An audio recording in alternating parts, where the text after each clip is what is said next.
In the early days of Zeus's reign, the Olympian court simmered with resentment. Although Zeus had led the gods to victory over the Titans and divided the world among his brothers, he grew increasingly autocratic. He judged the affairs of mortals and immortals with thunderbolts in hand, demanding loyalty and obedience. Hera, his wife and sister, watched as he took mortal lovers, sired children without her consent, and enforced his will through fear. Poseidon, the lord of the seas, chafed at his brother's supremacy. Athena, goddess of wisdom and war, resented being treated as a subordinate despite her strategic brilliance. Beneath the splendor of Olympus, jealousy and frustration quietly festered. Hera, long humiliated by Zeus's affairs, found her patience exhausted. Her role as goddess of marriage was mocked by her husband's infidelity. Poseidon, who ruled all waters but not the sky, felt cheated by Zeus's control of thunder and lightning. Athena, though sprung fully armed from Zeus's head and often favored by him, was weary of his capricious decisions. Together, they began to talk in whispers. Could they do what the Titans had failed to achieve? Could they bind the king of gods and impose a new order? Hera took the lead, crafting a daring scheme. She proposed to drug Zeus, robbing him of his formidable strength. At a feast, she charmed him with flattery and poured a potent draught into his wine. Unaware of the trap, Zeus laughed and drank deeply, then retired to his bedchamber, heavy-eyed. Once he slept, Hera summoned her allies. Poseidon crept through the halls with rawhide thongs, and Athena carried rope and cunning knots. Whispering instructions, Hera directed them to bind Zeus tightly before he could awaken. They worked quickly, winding the ropes around Zeus's arms and legs and tying them with countless knots, said to be unbreakable. Each cord was drawn so taut that even a god's strength could not loosen it. They slipped away his thunderbolt, the symbol of his authority, and hid it far from his reach. Around his couch, they wove a web of restraints, believing that without his weapon and his freedom, he would be helpless. For a moment they stood back, hearts pounding, as the sleeping Zeus lay trussed like a captured beast. With Zeus unconscious and bound, Hera convened the other Olympians to decide what to do next. Some were eager to seize power. Others were anxious, fearing Zeus's wrath if he escaped. Debates erupted. Who would rule? Would they divide Olympus anew? The conspirators argued, failing to present a united front. Meanwhile, word of the plot began to drift beyond the palace. Down by the sea, the gentle sea-nymph Thetis, mother of Achilles, heard whispers of the rebellion. Although she had little reason to love Zeus, she remembered a debt. He had once freed her from an unwanted marriage and honored her among the gods. Realizing that Olympus could plunge into chaos, Thetis decided to act. She left the waves and sought help from a being whose strength dwarfed even the Olympians. Deep beneath the ocean lived Briareus, also called Aegeon by mortals, a 100-handed giant whom Zeus had freed during the Titanomachy. And each of his 100 arms could wield unimaginable force.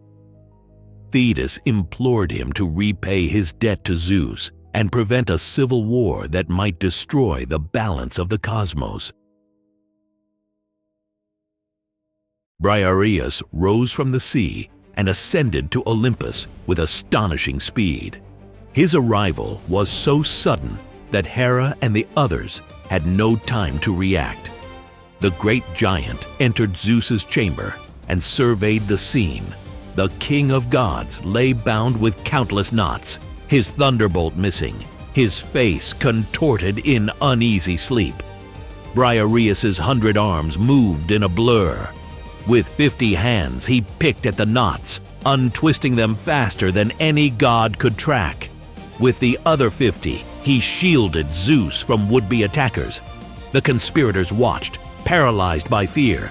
They knew that Briareus's loyalty to Zeus could not be shaken. One by one, the bindings fell away. Zeus stirred as the last knots loosened and his eyelids flew open.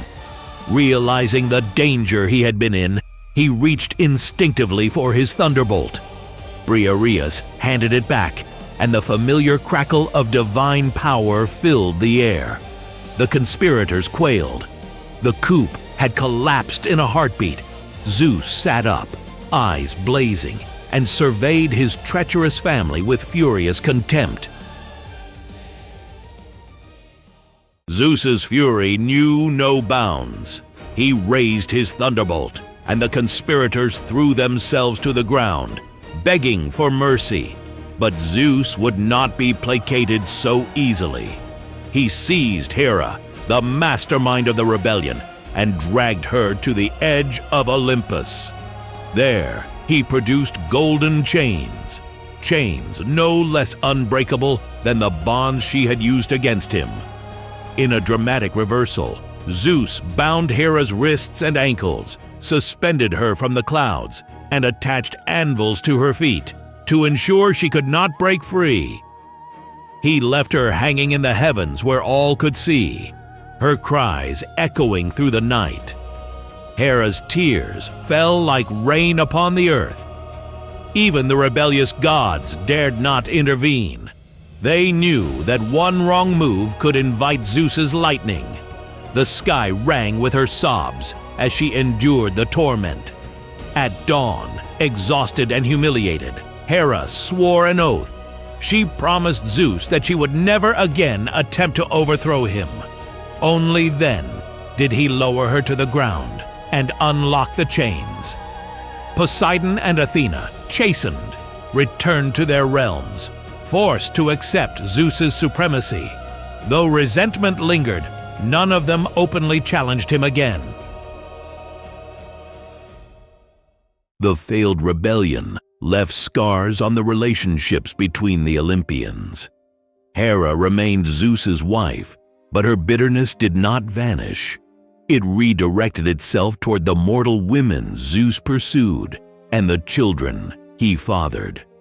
Poseidon continued to contest Zeus's decisions, but never again organized a revolt.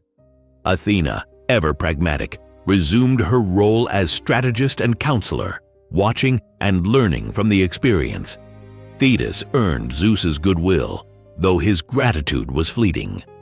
Briareus returned to his palace beneath the Aegean Sea, his role in preserving Olympus largely forgotten by later storytellers. This dramatic tale reveals the fragility of power, even among gods. Zeus, for all his might, could be drugged and bound by those closest to him. Hera, goddess of marriage, could hatch a coup in response to betrayal. Poseidon and Athena, powerful deities in their own right, were willing to risk cosmic order for a chance at greater influence. And yet, the intervention of a sea-nymph and a 100-handed giant prevented Olympus from descending into civil war. The story underscores themes of loyalty, betrayal, and the thin line between justice and tyranny, timeless lessons wrapped in myth. Even though this myth receives only a brief mention in Homer and later mythographers, it enriches our understanding of the Greek pantheon. The gods were not omniscient or infallible. They had tempers, grudges, and complex relationships. For a moment, the mightiest of them all hung helpless, his fate in the hands of those he had wronged.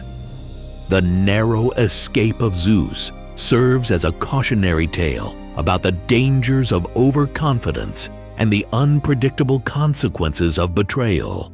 Lessons as relevant today as they were to the ancient Greeks who first whispered this story under starlit skies.